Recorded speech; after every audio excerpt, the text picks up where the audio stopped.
매일 아침 책 읽기로 하루를 시작하는 행복 습관, 미라클 독서입니다. 오늘 함께 읽어볼 책은 50억 부자 아버지의 현실 경제 수업, 아들아, 돈 공부해야 한다. 정선용, 정스토리 지음, RH 코리아에서 펴낸 책입니다. 먼저 앞페이지에 정선용 작가님에 대한 설명 먼저 읽어볼게요. 25년간 유통업계에 종사하며 롯데마트, 가정 간편식 부문장 등을 거쳤다. 대한민국 대형마트의 태동과 성장, 침체의 역사를 함께하며 실생활의 경제 원리를 깨우쳤다. 유통 역사의 한 획을 그은 미국산 쇠고기 최초 판매, 숱한 화제를 모은 통큰 치킨의 현장 판매, 가정 간편식 요리하다 브랜드를 기획했다. 2020년 9월 30일 퇴직하면서 151만 회원을 거느린 네이버 카페 부동산 스터디에 아들아 경제 공부해야 한다 시리즈를 연재했다. 뜨거운 반응을 일으키며 누적 100만 뷰를 기록했으며 특히 나훈아를 자본소득, 남진을 근로소득에 비유해 그 차이를 밝힌 소득편이 많은 사랑을 받았다. 경희대학교 식품생명공학과를 졸업하고 경영학 석사를 거쳐 현재 경영학 박사 과정을 밟고 있다. 근로자로 살았던 인생 1막을 마치고 사업가, 자본가로 인생 2막을 살며 경제 이론은 물론 현실에서 깨우친 살아있는 경제 이야기를 전하고자 한다. 목차 살펴볼게요. 목차, 머리말, 돈 공부해야 하는 이유. 1. 부의 계단편, 돈의 맛을 알아야 부를 쥐게 된다. 2. 절약편, 쌓이는 돈, 나가는 돈, 지키는 돈. 3. 투자편, 모으고 불리는 기술. 4. 인생편, 부는 마인드에 있다. 5. 돈 공부편, 돈 모으는 눈이 뜨이는 4가지 공부법. 맺은 말, 가난은 부끄러운 것이다. 아들의 편지, 아버지의 등불로 세상을 봅니다. 1. 부의 계단편, 돈의 맛을 알아야 부를 쥐게 된다. 돈의 맛. 니들이 개맛을 알아? 오래전 롯데리아 CF에 나온 말이다. 아마 너는 너무 어려서 기억나지 않을 것이다. 너희는 CF를 보고는 햄버거를 사달라고 조르고 정작 한 입 먹고는 입맛에 맞지 않는다며 더는 먹지 않았다. 햄버거의 맛처럼 돈에도 맛이 있다. 아버지는 너희에게 먼저 묻는다. 니들이 돈 맛을 아느냐? 아버지는 너희가 돈 맛을 제대로 모른다고 생각한다. 돈 맛을 제대로 아는 것은 너희 엄마다. 돈 맛을 알아도 너무 잘한다. 그래서 아버지는 너희 엄마의 돈에 대한 욕망이 부담스러울 때가 있다. 어젯밤에도 너희 엄마는 아버지에게 돈 맛에 대해서 2시간 넘게 이야기했다. 퇴직한 지 한 달이 채 안 된 아버지에게는 자칫 오해의 소지가 있는 말이다. 아버지의 마음이 넓어서 다행이다. 아버지가 속 좁은 사람이었다면 돈을 못 벌고 있다고 내게 이러는가 하고 오해할 수도 있었다. 참고하라고 말해둔다. 아버지는 퇴직한 지 한 달이 채 안 됐다. 아직까진 퇴직 배려 기간이다. 최소 6개월은 보장되어야 한다. 너도 최소 6개월의 보장 기간을 명심하고 너희 엄마에게 살짝 흘렸으면 싶다. 그렇다고 너무 대놓고 말해선 안 된다. 너희 엄마가 아버지가 시킨 걸 눈치챌 수 있다. 지금부터 어젯밤에 너희 엄마가 구구절절 말했던 돈맛을 요약 정리해서 적는다. 엄마의 말로는 돈맛이 3가지로 구분된다고 한다. 첫째, 아끼는 맛이다. 둘째, 잘 쓰는 맛이다. 셋째, 모으는 맛이다. 이 아버지가 보기엔 그 말이 그 말 같은데 엄마는 3가지가 전혀 다른 맛이라고 강조한다. 음식의 깊은 맛은 먹어본 사람만이 알 수 있다고, 아직 아버지는 돈에 맛본 적이 없어서 모른다고, 똑같은 맛 아니야? 하고 한마디 했다가 10마디 넘게 말을 들었다. 다음은 너희 엄마가 강조하는 돈맛이다. 엄마가 직접 경험한 맛을 정리해서 요약한 것이니 네 경제 감각에 넣어두면 유용하게 쓰일 것이다. 마음에 새겨두어야 한다. 첫째, 돈 아끼는 맛이다. 네 엄마는 집안 모든 물건이 돈이다 라고 말한다. 물건을 아끼는 맛이 바로 돈 아끼는 맛이라고 한다. 엄마가 매일 집에서 입고 있는 그 검정 치마와 누런 셔츠, 아버지가 가위로 조각조각 잘라버리겠다고 했던 그 옷. 그 옷은 아버지가 신혼 때 사준 옷이다. 엄마는 20년 넘게 그 옷을 입고 있다. 그러면서 돈을 아끼는 맛은 오랜 친구와 나누는 대화 같은 맛이라고 했다. 아끼는 돈 맛은 편안하고 그윽하다고 했다. 할머니가 끓여주는 청국장의 맛이라고 했다. 아버지는 솔직히 돈 아끼는 맛과 청국장 맛을 연결하지 못했다. 아직 그 정도의 경지에는 이르지 못했다. 솔직히 잘 모르겠다. 둘째, 돈 잘 쓰는 맛이다. 가성비와 가치 소비가 있다. 요즘 마케팅 전문가들 사이에서 유행하는 말이다. 너희 엄마는 이 말뜻을 오래전에 알았다. 너희 엄마는 결혼 초부터 돈 대비 가치를 따져서 물건을 사야 한다고 했다. 그래서 물건을 살 때 세 가지를 스스로 물어보곤 한다. 이 물건이 정말 필요한가? 이 물건이 그 필요에 적합한 물건인가? 이 물건이 필요 대비 적정한 가격인가? 이렇게 너희 엄마의 선택 기준은 엄격하다. 그래서 네 엄마와 외식을 나가면 아버지와 자주 언쟁했다. 아버지가 사람 수에 맞춰 고기 4인분을 시키려고 하면 너희 엄마는 3인분이면 충분하다고 한다. 종업원 앞에서 서로 실랑이 벌이다가 결국 언쟁으로 이어진다. 너희는 다시는 가족과 외식을 하지 않겠다고 돌아오는 차 안에서 씩씩거렸다. 너희 엄마는 너무 촘촘했고 이 아버지는 너무 느슨했다. 아버지는 돈 잘 쓰는 맛도 아직 모른다. 너희 엄마가 돈주머니를 차고 있어서 어쩔 수 없이 따라가고 있을 뿐이다.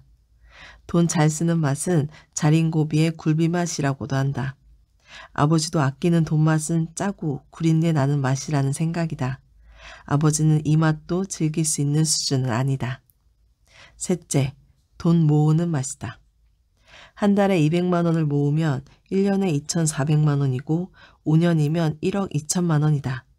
너희 엄마는 그렇게 모은 돈에 은행 대출금을 더해 2004년 결혼 5년 만에 구리시에 있는 24평짜리 아파트를 샀다. 엄마는 아버지의 월급 중 200만 원을 무조건 떼어 저축했다. 지금까지 25년 동안 아버지의 월급으로만 6억 원 넘게 모았다.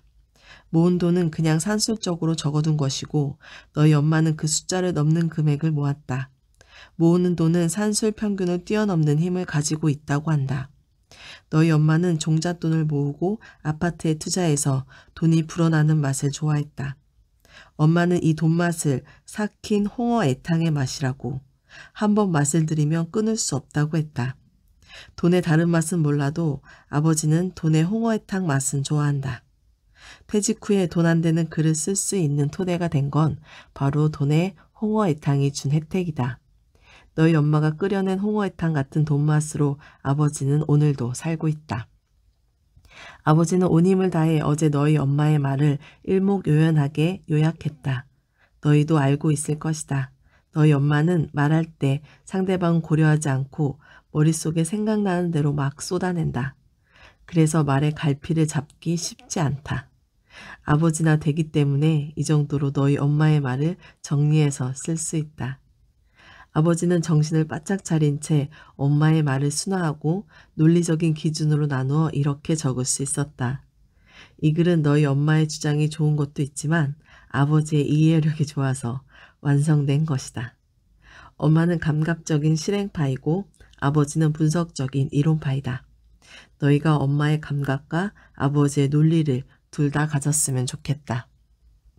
오늘의 글을 정리한다. 오늘은 돈맛을 모르는 너희에게 돈 본연의 맛을 느끼게 해주고 싶었다.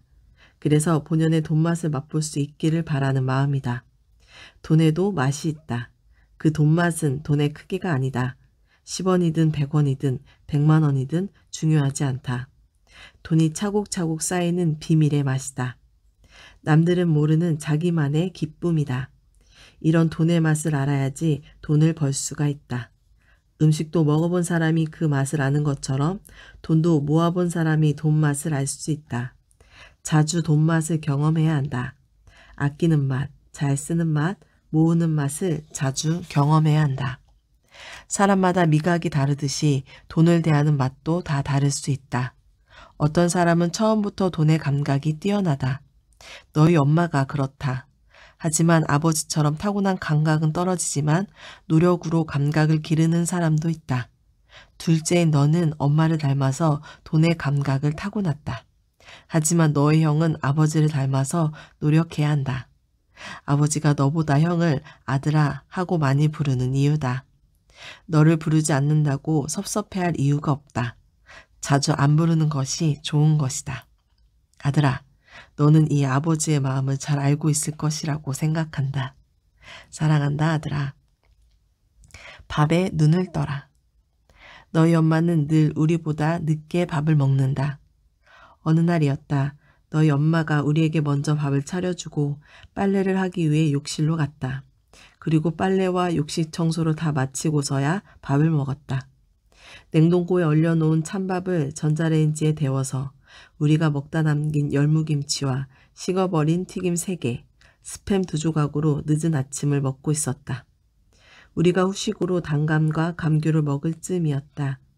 아버지는 그때 물을 마시려고 고개를 돌리다가 보았다.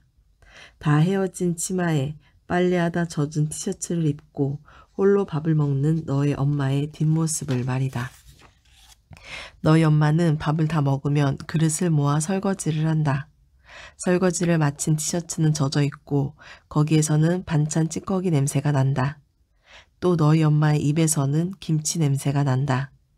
너희 엄마도 산뜻하게 살고 싶지 않겠는가? 구질구질함과 산뜻함의 경계에 너희 엄마의 고달픔이 있다. 인생은 멀리서 보면 아름답지만 가까이 다가가면 일상의 얼룩이 자욱하다. 너희 엄마의 밥은 소소한 일상으로 얼룩져 있다. 그 구질구질한 일상으로 우리는 지금껏 살아왔다. 너희 엄마의 소소한 일상에 얼룩이 없었다면 지금의 우리는 없다. 누군가의 뒷모습이 쓸쓸하게 보이면 그 사람을 진정으로 사랑하게 된 거라고 한다. 아버지는 나의 아내, 너희 엄마의 뒷모습이 쓸쓸하다. 밥에는 밥물이 아니라 눈물이 담겨 있다고 한다. 너희 엄마의 구질구질한 밥 먹기에도 이 아버지의 밥벌이에도 눈물이 담겨 있다. 아들아, 나는 네가 밥의 가치와 밥의 눈물을 깨우치길 바란다. 밥은 경제의 핵심이다. 경제생활이란 밥을 벌고 밥을 먹는 행위이다. 또 우리 삶은 밥이라는 경제적 토대 위에 서 있는 건축물이다. 우리 삶은 일과 노동을 통해서 밥을 만들어가는 과정의 연속이다. 모든 부모는 자식이 배골지 않도록 자신을 팔아 밥을 번다. 개인의 역사란 밥을 벌기 위해 끊임없이 자신을 증명하는 과정이다. 밥은 노동에서 나왔다. 농업사회에서는 주로 몸으로 하는 일, 산업혁명 이후에는 머리에 의한 노동, 즉 기술이 밥을 만들었다. 그러다가 금융자본주의 시대가 오면서 노동의 역할은 축소되고 자본의 역할이 커지기 시작했다. 이제는 몸도 아니고 머리도 아니고 사람이 만든 자본이 사람의 밥을 만들고 있다. 자본이 노동을 대체하고 있다. 몸과 머리로 일해서는 점점 더 먹고 살기 힘든 세상이다. 이제는 돈이 돈을 벌어 밥을 먹여주는 시대다. 밥의 모양이 이렇게 돈으로 변했다. 우리가 먹고 살자고 돈을 버는데 사람 위에 그 돈이 앉았다. 사람을 위한 돈인지 돈에 종속된 사람인지 알 수 없는 세상이다. 나는 이 사실이 너무도 안타깝고 너무도 슬프다. 그러나 어쩔 수 없다. 현실을 받아들이고 최선을 다하는 수밖에 없다. 돈을 알지 못하면 살기 어려운 세상이니 돈 공부에 매진할 따름이다. 이 책은 아버지가 줄 수 있는 가장 따뜻한 밥이다. 아버지의 마음에서 오래 품고 있다가 꺼내서 아버지의 온도가 담겨 있다. 아버지와 엄마는 너희에게 지금껏 따뜻한 밥을 차려주었다. 밥을 차리기 위해 기꺼이 구차해졌다. 그러나 그 밥도 부모 품에 있을 때뿐이다. 아버지가 너 스스로 경제 공부하라는 이유다. 너희에게 도움이 되도록 또 아버지가 없어도 너희가 스스로 공부해 나갈 수 있도록 이 책에 아버지의 모든 것을 쏟고 있다. 너희에게 피가 되고 살이 되길 바랄 뿐이다. 사랑한다 아들아. 자로 시작해 가가 되어라. 아버지, 나 요즘 힘들어요. 군대도 이렇게 힘든데 아버지는 직장생활 25년을 어떻게 버텨내셨어요? 전화를 끊고 난 후 오랫동안 너의 말을 곱씹어 보았다. 과연 25년을 어떻게 버틸 수 있었을까? 너의 말이 귓가에 남아서 계속 맴돈다. 견뎌낸 것, 그 자체만으로 스스로 대견하다는 생각이 들기도 한다. 그러나 견딜 수 있는 원동력이 무엇인지까지는 미처 생각이 이르지 못한 상태이다. 솔직히 25년이라는 시간을 어떻게 견뎠는지 모르겠다. 그리고 원동력이 무엇인지는 더더욱 모르겠다. 그래서 아버지도 무척 궁금해졌다. 그런 마음으로 아버지의 직장생활 25년을 정리하기로 했다. 아버지의 밥벌이 이야기는 장르로 말하면 히어로물이 아니라 블랙 코미디에 가까웠다. 너희는 아버지처럼 근로자의 인생을 살지 말아라. 아버지는 너희가 근로자로 살아가길 원치 않는다. 너희가 블랙 코미디의 삶을 살기 원치 않기 때문이다. 노동자의 생활은 우프다는 걸 아버지는 너무나 잘 알고 있다. 너도 직장인의 비애가 무엇인지 들은 적 있을 거다. 비애의 사전적 의미는 슬퍼하거나 서러워함, 그런 것이다. 그러나 직장인의 비애는 다른 말로 표현할 수 있다. 직장 생활의 비애는 더럽고 구차하고 부끄러운 그런 것이다. 아버지의 용어 사전에는 직장인의 비애를 구차하고 부끄러운 감정이라고 적어두었다. 나의 아저씨라는 드라마가 있다. 가족과 밥벌이에 얽힌 직장인의 비애를 잘 표현한 드라마였다. 아저씨 삼형제가 주인공이다. 여기에 작은 회사에 다니다가 퇴직한 형, 건설회사 부장인 둘째, 한때 영화감독이었던 셋째가 등장한다. 형과 동생은 백수로 생활하다가 청소 서비스 일을 새롭게 시작한다. 오늘 하려는 이야기는 형제가 건물 청소를 하다가 일어난 장면이다. 어느 날 동생 없이 형만 혼자서 건물 청소를 했다. 형은 실수로 계단으로 물을 흘려 건물주의 옷을 더럽힌다. 건물주는 형에게 무릎을 꿇고 사과하라고 요구한다. 형은 사업권을 포기할 수 없어서 무릎을 꿇는다.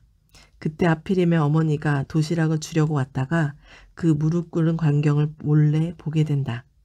형은 건물을 나오다가 어머니가 두고 간 도시락을 발견한다. 건물주에게 무릎 꿇었지. 노인네가 못 봤겠지 했지. 그런데 집에 갔는데 노인네가 날 보고 웃어. 다 본 거야. 다 본 거야.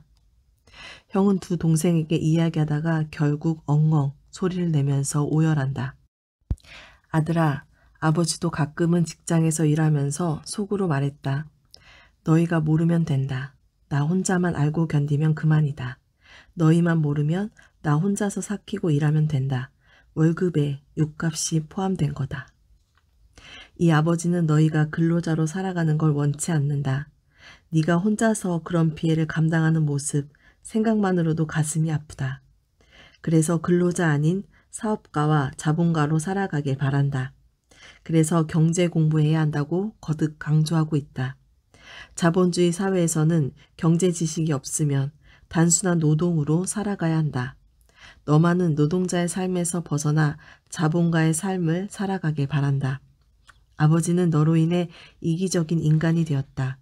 이 사회 공동체의 질서보다 내 자식의 행복을 더 바라고 있다. 아버지는 이기적인 인간이 되어도 상관없다. 네가 편안한 삶을 살아갈 수 있다면 그것은 대수롭지 않다. 지금부터 경제관념으로 본 직업에 대해서 말하겠다.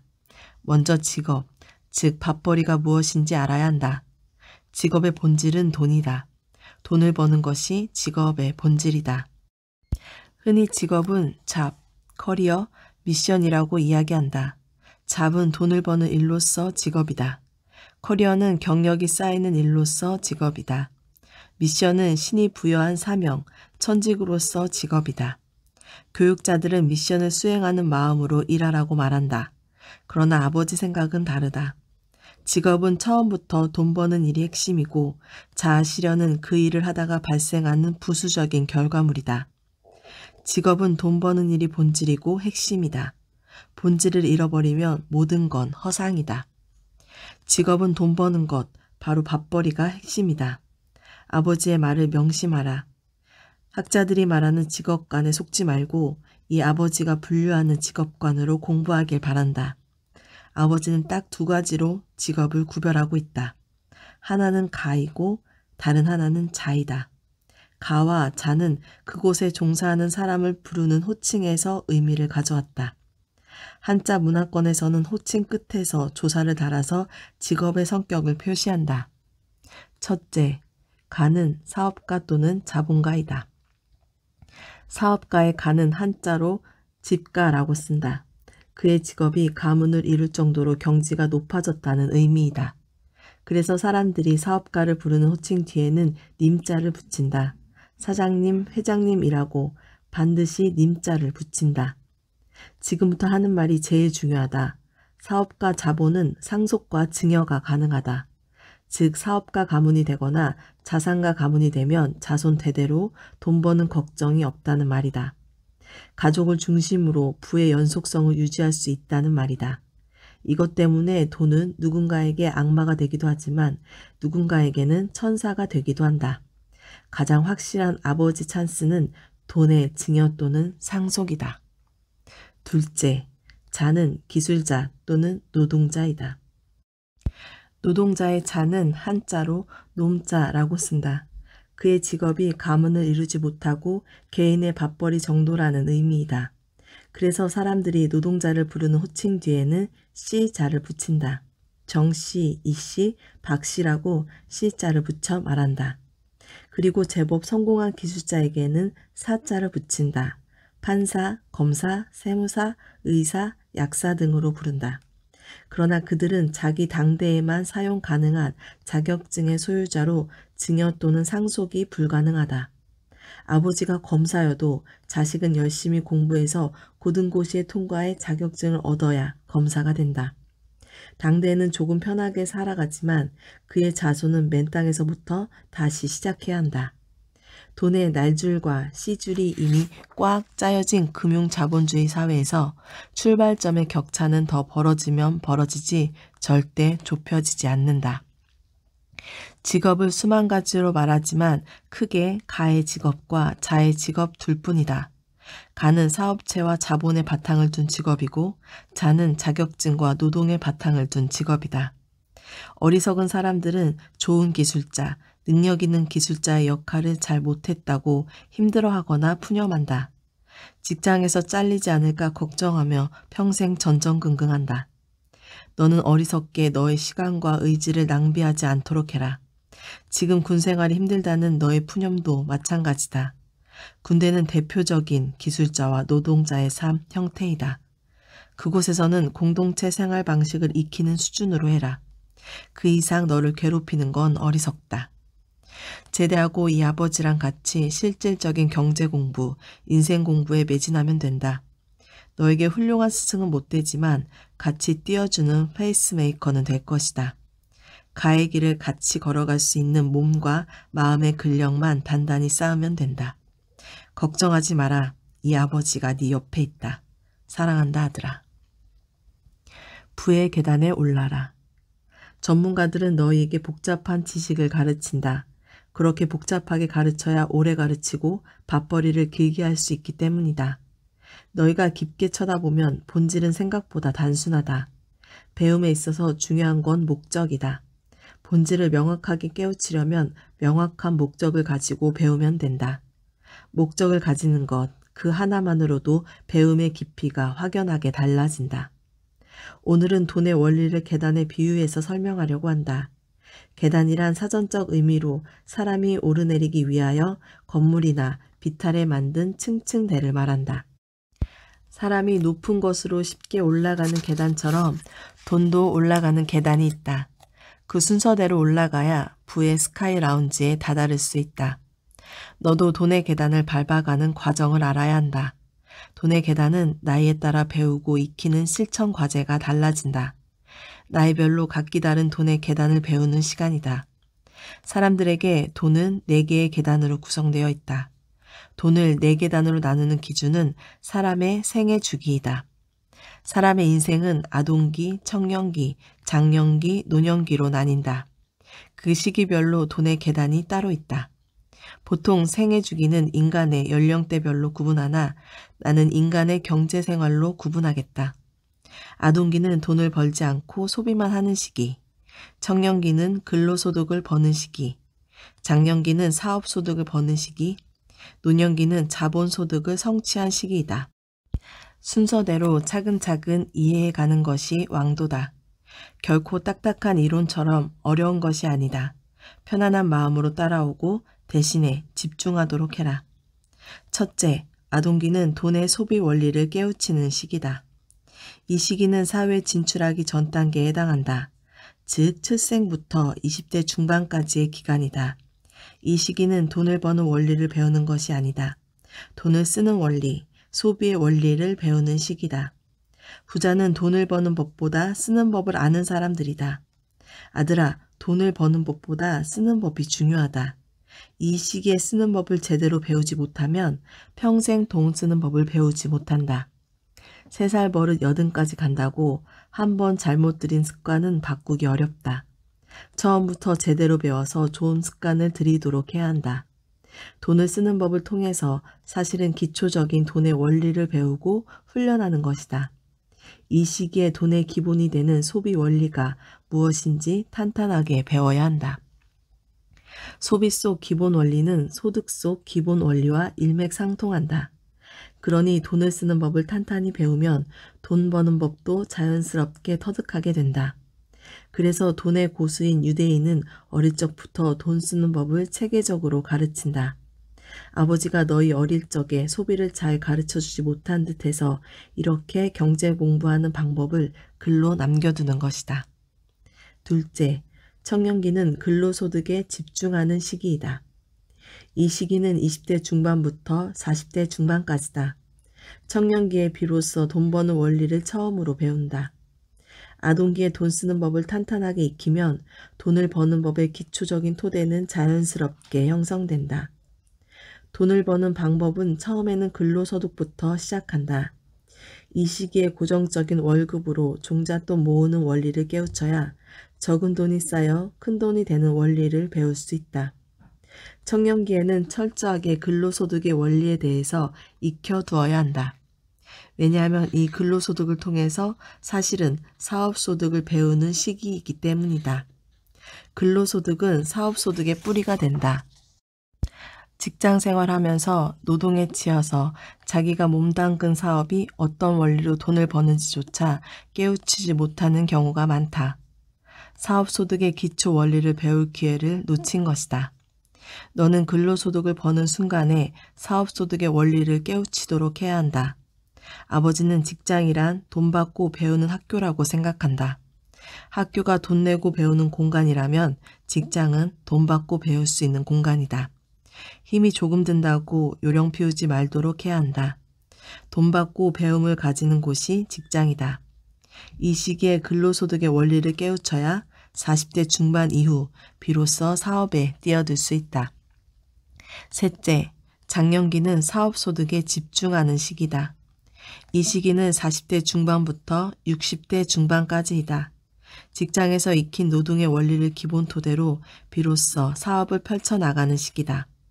아동기의 소비의 원리, 청년기의 근로소득의 원리를 탄탄하게 배운 사람이 뛰어들어야 성공한다.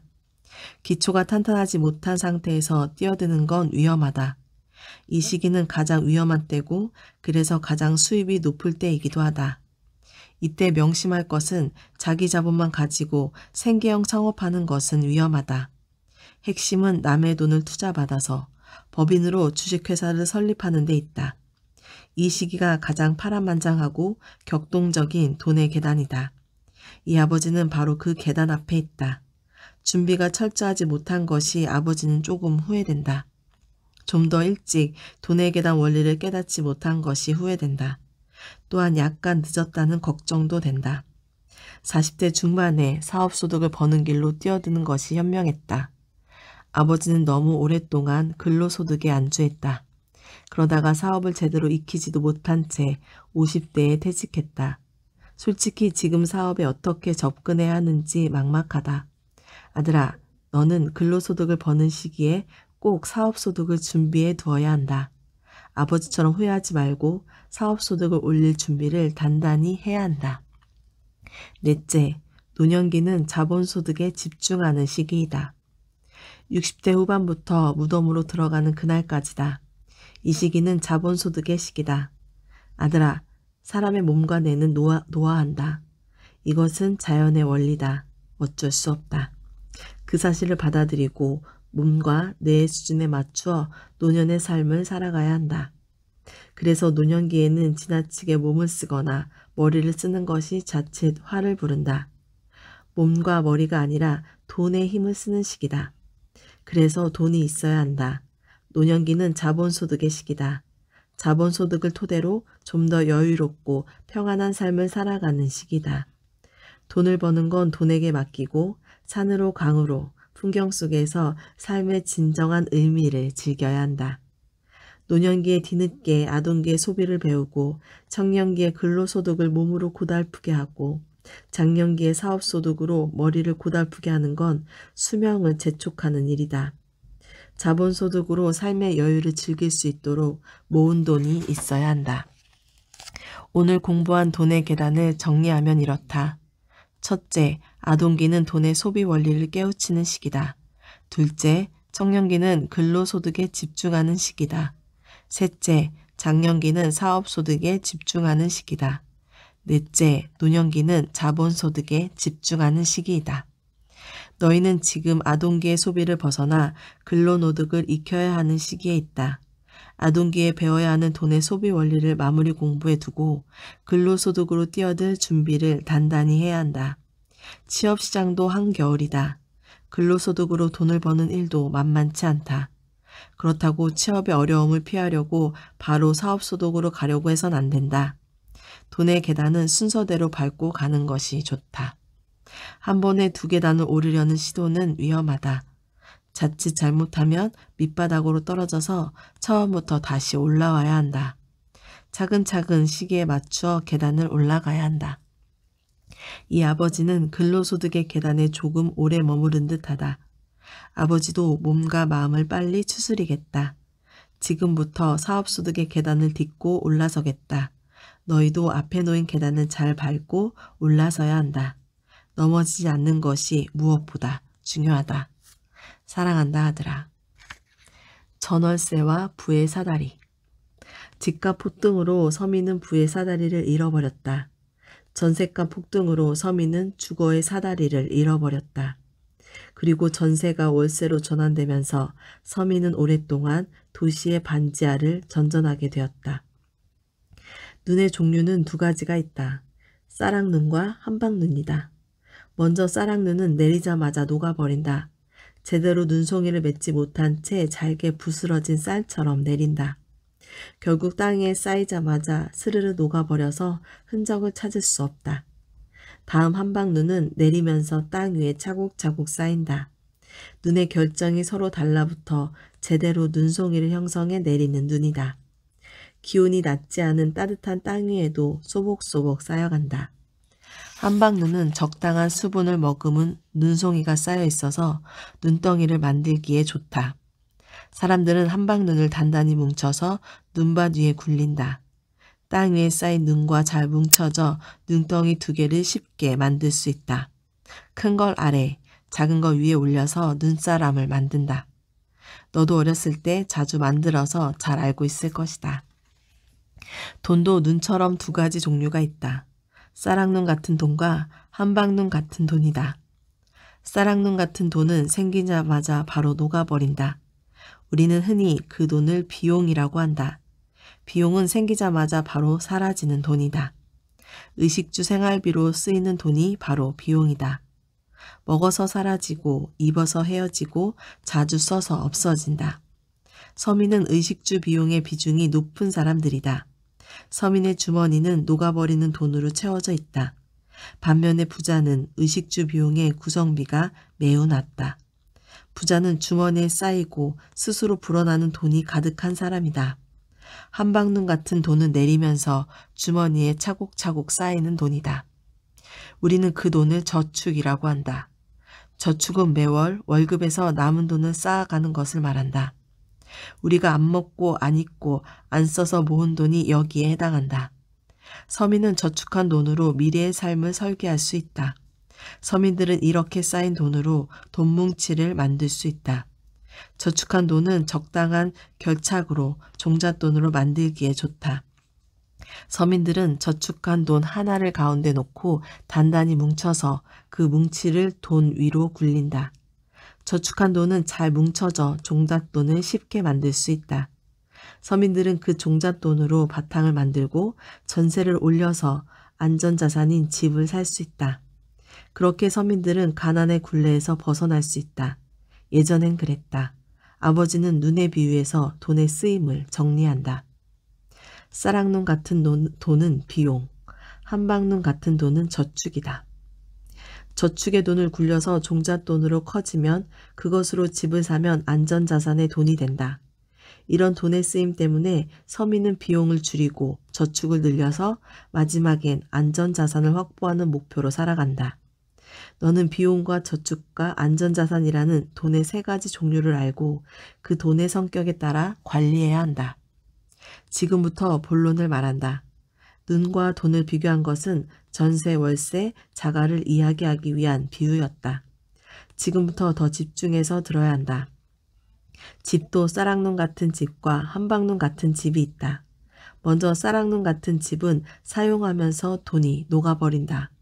우리는 그 집을 월세라고 한다. 매월 비용으로 사용해서 돈이 녹아버리는 집이다. 월세는 오래 살면 살수록 돈이 더욱 없어진다. 서민이 가난의 굴레에서 벗어나려면 먼저 월세에서 벗어나야 한다. 월세는 돈이 땅 위에 내려앉자마자 스스로 녹아버려서 흔적을 찾을 수 없는 집이기 때문이다. 너는 월세의 집을 가지려고 하면 안 된다. 다음은 한방눈 같은 집이다. 이 집은 사용하면 할수록 돈이 쌓인다. 우리는 그 집을 전세라고 한다. 전세는 매월 돈을 쌓아가는 저축의 집이다. 전세는 그 자체의 돈도 그대로 있고 월세처럼 매월 녹아버리는 돈을 사용하지 않기 때문에 돈이 쌓이는 집이다. 전세돈은 자가에 살아야 녹아버리지 않고 쌓이는 돈 뭉치를 만들 수 있다. 여기에 안 먹고 안 입고 안 써서 조금씩 모은 돈을 보태서 우리는 종잣돈을 만들 수 있다. 그래서 최소한 전세를 살아야 한다. 전세에 종잣돈을 보태서 자가를 마련해야 한다. 주거 사다리에 오르며 종국에 내 집을 마련하는 것. 이것이 서민의 꿈이었다. 그 꿈이 지금은 사라지고 없다. 거듭 강조한다. 월세는 돈이 녹아드는 집이다. 전세는 돈을 저축하는 집이다. 자가는 바로 안전자산의 꿈이다. 이렇게 서민은 최소한 전세에 살면서 돈을 모을 수 있을 때 자기 집 마련의 기틀을 만들 수 있다. 집값 폭등, 전세값 폭등, 전세 월세 전환이라는 기사를 읽을 때 서민들이 분노하는 이유가 여기에 있다. 여기에는 집값의 폭등으로 안전자산인 집을 가질 수 없는 분노가 있다. 또한 전세값 폭등으로 저축하는 집을 가질 수 없는 분노가 있다. 전세의 월세 전환으로 돈이 녹아버리는 집에서 살아야 한다는 분노가 밀란 직전에 이르렀다. 이런 경제 원리를 이해하고 주변을 봐야 한다. 근래에 집값이 폭등하고 전세값이 폭등하자 강남의 직장인 한 달 월급에 해당하는 200에서 300만 원 수준의 월세가 늘었다고 한다. 강남의 일이라고 강 건너 불구경하듯 해서는 안 된다. 대부분 부동산 흐름은 최초의 강남부터 시작했다. 그 불길이 산불처럼 서울시 전역으로, 수도권으로, 지방 대도시로 순식간에 번져간다. 그래서 강남을 부동산 시장의 바로미터라고 한다. 월세 비용이 늘었다는 사실은 가계 비용 중 녹아 사라지는 돈이 늘었다는 의미다. 결국 서민이 오랫동안 도시의 반지하를 전전하는 경제 구조가 고착되었다는 의미다. 녹아버리는 돈이 늘어나면 서민은 힘들다. 소득은 뻔한데 고정지출이 늘기 때문이다. 서민이 가난에서 벗어나려면 최소한 전세에서 살아야 한다. 전세는 돈이 저축되는 집이기 때문이다. 경제 원리를 제대로 이해하지 못한 사람들이 소수의 투기 세력을 잡아보겠다고 전세에 불을 질렀다. 불길이 서민의 초가 삼간을 다 태우고 있다. 집값을 잡고 전세값을 잡겠다는 이유는 서민이었다. 그러나 불길에 의해서 화재 사고로 당한 건 서민이다. 나를 비롯한 많은 이들이 이 사실에 분노하고 있다. 하지만 오늘 분노를 표출해서는 안 된다. 그래서 마지막 한마디만 남기고 마무리하려고 한다. 100명의 경찰이 1명의 도둑을 잡지 못한다는 말이 있다. 정말 숫자를 늘리듯 부동산 거래 분석원을 만든다고 하던데 서민이 도둑이 되지 않는 경제 구조를 만드는 데 힘쓰지 않고 어찌 이리 어리석은 일을 지속하는지 모르겠다. 아들아, 녹아버리는 돈을 줄여 꼭 안전자산을 이룩해라. 불길이 휩쓰이는 곳, 폭풍우 치는 곳에서 안전자산이 너를 지켜줄 것이다. 사랑한다, 아들아. 오늘 미라클 독서는 여기까지 읽도록 하겠습니다. 오늘도 감사합니다.